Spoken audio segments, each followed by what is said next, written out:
Hi, welcome to the table. Today, we're talking about Ravenloft. Not all of Ravenloft, mind you. That would be hundreds of hours if I was just gonna go on and on and on and kind of give you everything about Ravenloft that I know.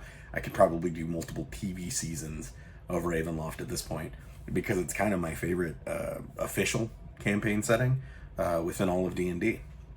So what is it? Ravenloft is it's a campaign setting. It's an adventure setting within the confines of Dungeons and Dragons. Dungeons and Dragons kind of has its normal base setting, and then there's other places that you can go with it. You can go Spelljammer and take fantasy and space. You can do Dark Sun, which is sort of this dystopian world, breath of water, and there's crazy psionic magic, and it's all wild. You can go kind of Alquaden, which was really odd, and I don't know if I have the spoons to dig into that right now. Or Ravenloft, right? Well, Ravenloft is one of them, and Ravenloft is this cool sort of gothic, moody, dark forests space, right? It's this place to adventure that feels very foreboding, and it feels very low fantasy, but there's definitely tinges of folklore and mystery going on around the edges. It's a ton of fun.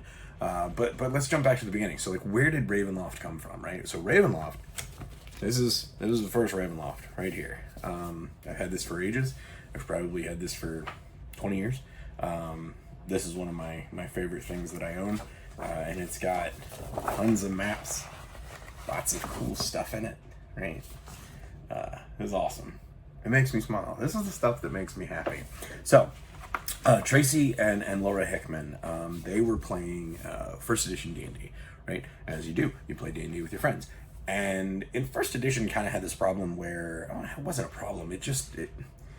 There was this thing that went down sometimes, right? Where you'd be running through adventures in first edition D&D, and I mean, it happens now. It's happened through all the editions. We're in 2024, so with 2024 edition, right? We're in 2025, but it's happened, right? Where you're running through a dungeon, you're running through an adventure, you're reading a module, something that you haven't homebrewed yourself, and you'll get to a room, and there's just something in the room that doesn't make sense. And Tracy and Laura, as the mythos goes, right? Because this is all table talk and stories, and I'm sure things change over time.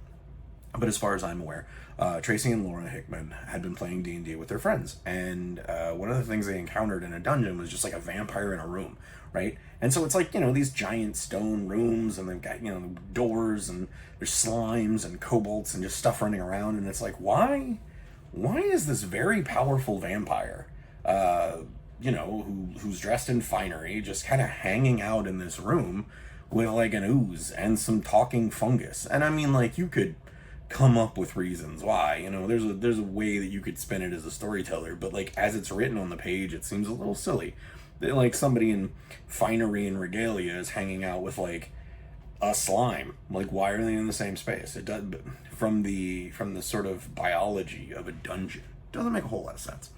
So I think that sort of planted this seed that was the vampire needs to have more agency. There's something more that needs to be happening here. This doesn't feel like it's a well thought out adventure. So Tracy and Laura, they return home. They get back to the house, and they're we're gonna start messing with stuff.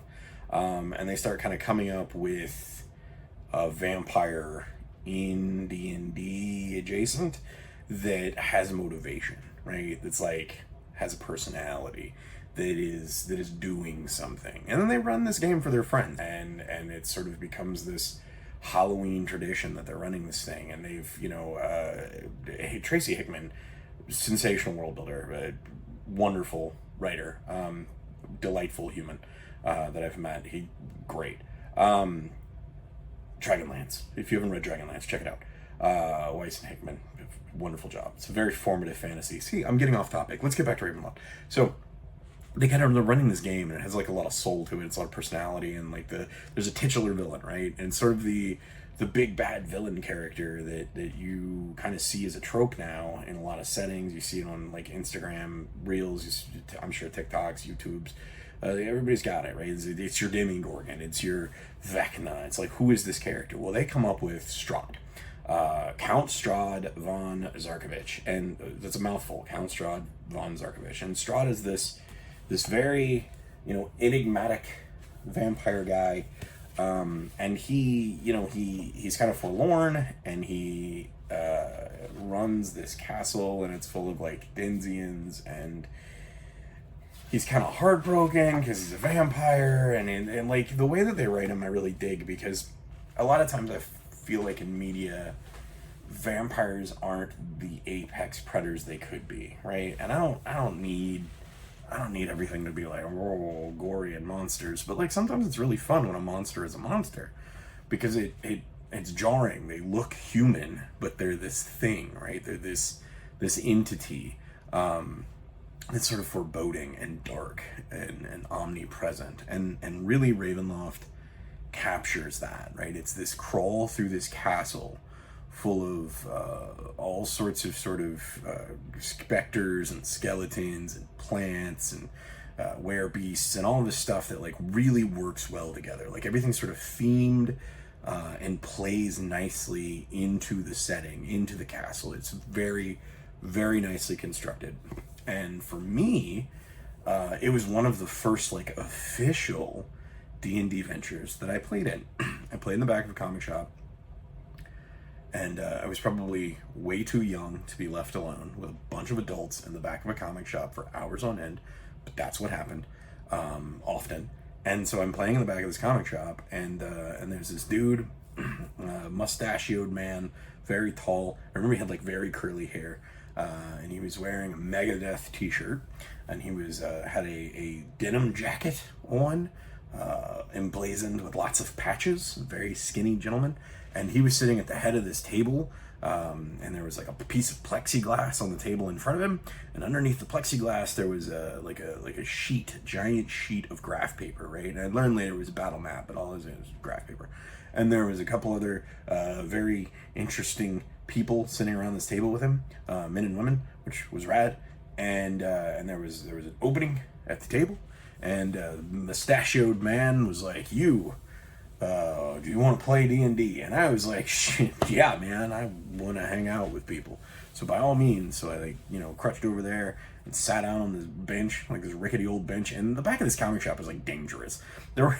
This place was like, and I mean, granted, I'm filtering this through like the gaze of memory, long past, but like there were shelves on the walls, just like metal, right, raw bits of metal just sort of curved out, and styrofoam flocked pieces that they used for Warhammer games and 40k, and Battletech. There was a lot of Battletech too, back when miniatures were made of metal, and so those were all over the place, and like it was dingy, and there was like a brownish spot on one of the drop ceilings that like constantly dripped this sort of like intermittent sprinkling of fetid smelling brown water that came from, I guess, the roof. I don't know. And that was there, and that was kind of a thing that happened.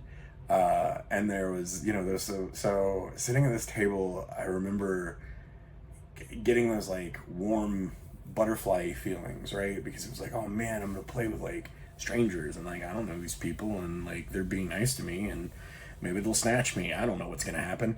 But right now, like we're gonna play this thing called Ravenloft. I have no idea what it is. And so I remember we like really quickly generated me a character, and I had played tabletop RPG before, like either homebrew that we sort of had crafted in younger years, or like Rift. I'd played a lot of Rifts, and I had played a lot of BattleTech. I had access to some D&D books through friends, so I understood what was happening. But this was kind of the first time I really think that I was playing like official rules, like D&D. And so I made my character. I remember my character was, my sheet was like green and white, which I thought was really cool. And I think my character was like a half elf or something, but I remember he had like long black hair, and like he was an archer, and he was very like edgy. He was very dark, like that kind of thing.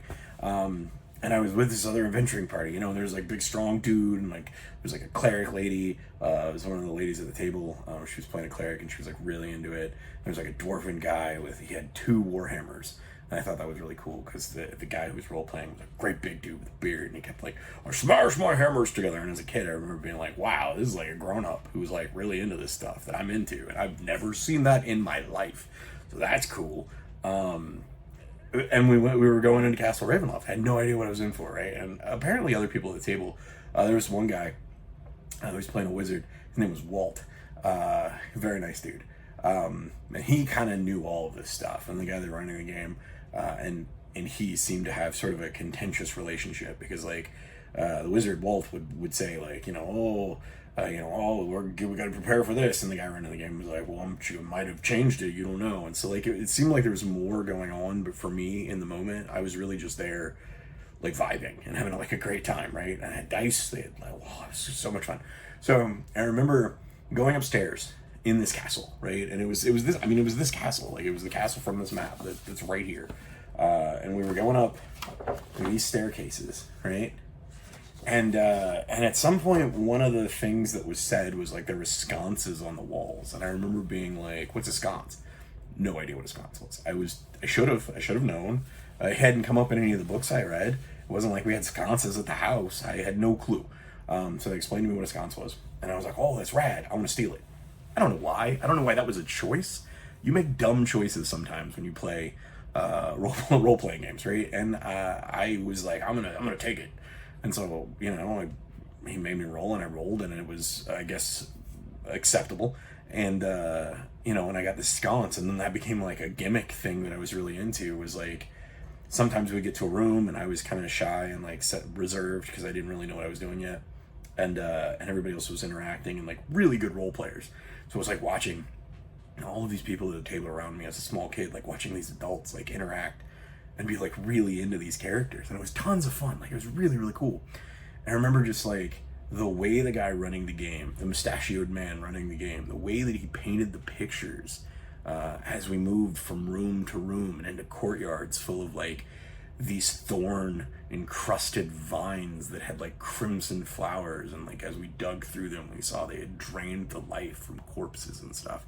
It was just amazing, right? There was like a wereboar he put in there at one point that was like this super cool, like he walked us through the transformation, and he was painting these like visual pictures, right? It was very theater of the mind. It was so fun, and it just made such an impression on me. And then we played for hours, like, and they bought pizza, which means I got free pizza. And even now I am like, you give me a slice of pizza, we're friends. A good pizza. But I'm free pizza, like, thank you, you're amazing. So getting this pizza as this little kid and like not having these expectations or like anything put upon me other than like, hey, you want a piece of pizza? And I'm like, oh no, thank you, I don't have any money. And they're like, no, you can just eat it, like just have pizza, like it's fine. And it like I remember it being a moment, right, like as a little kid, and like feeling very disconnected from the world around me all the time. And like, but this was different. This was like community.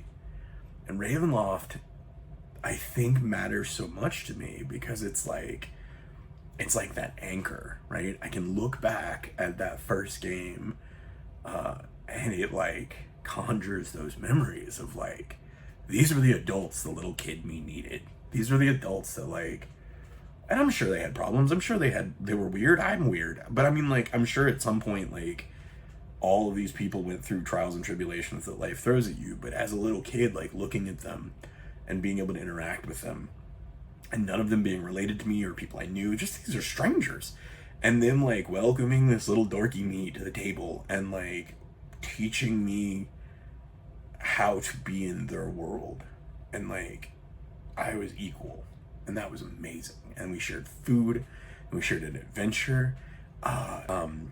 When Strahd showed up, like the titular vampire, that was a moment. Like when he, it was great. And the way that the mustachioed man running the game explained it was like, there's a cloud of bats that was at the top of the stairs, and like we're going up the stairs, and we had fought a lot of stuff, man. There were like these burned armors, right? Like these sort of animated armors that were covered in burns, and like they were still holding swords, and you could see like little bits of of spectral skeleton like underneath the armor where it was broken. I remember that was really cool.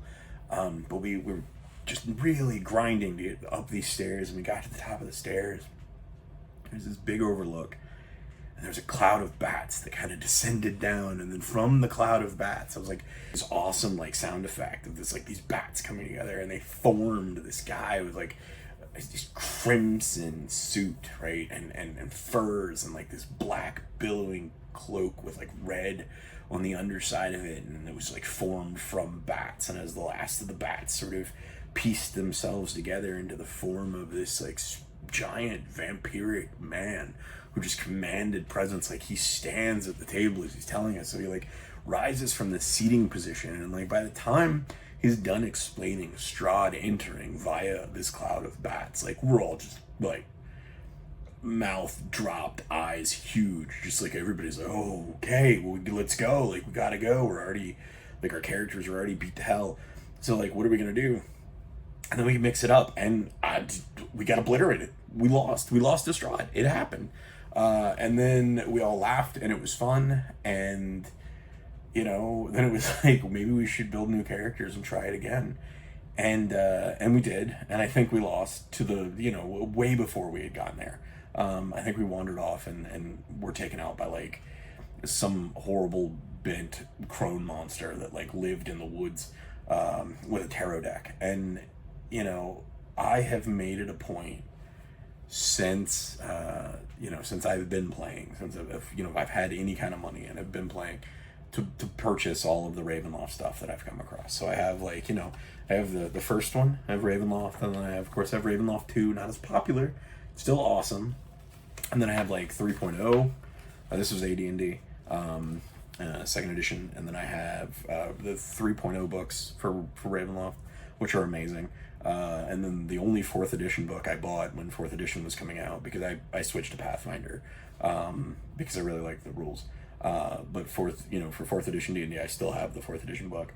And then when my party wanted to, my players, because I'll do what my players want. When my players wanted to play 5th edition D&D, years ago when it was first coming out, I was like, okay, cool, we'll pivot back from Pathfinder to 5th edition. And one of the first things I bought was the, when it dropped, was the Ravenloft book. I've got, a Funko Strahd, right? Love him to pieces. I've got, they did a re-release of 5th edition Ravenloft in like a big, beautiful, it looks like the coffin, right? It looks like Strahd's coffin. And one of my best friends in the world, I've been hunting for this for like a year. It came out on Free RPG Day. And it's a Strahd mini that WizKids did for Free RPG Day, and and he's made of a cloud of bats. See, he's right there. He's made of a cloud of bats, and it's super cool. And I remember when this came out, I called a bunch of stores in the area, and I asked them when I knew this was coming. I was like, hey, are you going to get the Strahd mini? And everybody said no. There was one store that I finally reached that was about an hour away, and they said, yeah, but they're all spoken for. We did some we only got a few, and they're already like going to be given to somebody. And this was before Free RPG Day even happened. So, I have been hunting for this for, over a year. I'll get you a better shot of him in a minute. But I've been hunting for this for over a year, and it's really, it matters to me, and it makes me happy because it takes me back to that thing about gaming where, you're all equal at the table, and you all can sit down and go on an adventure together and share food and share these memories, and some of us don't make it to now. I have friends from then that are definitely not here with us now. And you can always look back. And so, my little gooner goblin friend, she's a fantastic artist. She found this. I had been looking. I actually purchased one from a shop online, and what ended up happening was they had an issue that came up, and and they weren't able to complete the order. And they sent me a really nice email, and they said, we apologize, we aren't able to complete the order. And I was like, oh, that's really disappointing.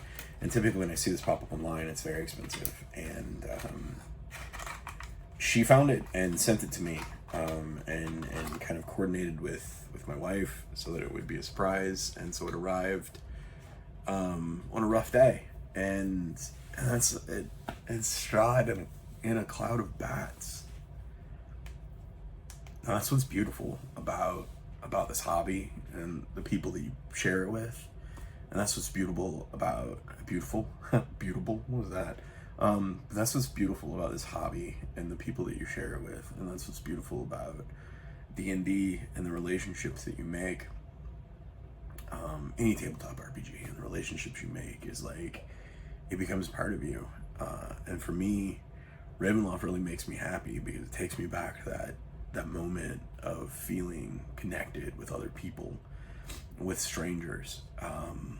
And there was no judgment, or if there was, they didn't let on. They just shared their food with me, and they hung out with me, and we fought monsters together. And I would use the strength that I got from that to fight a lot of darker monsters from that point forward. So this like little piece of plastic seems so silly sometimes. This little man and bat cloud seems kind of goofy, but he's really important to me, and he's gonna sit on my desk now and hang out with me. And as things get dark and weird, because things are sometimes really dark and weird, especially these days, I have this to look at, and it'll take me back to those moments. And I'll remember that these are the things that make me happy. I hope you find something that makes you happy today. Till next time. Bye.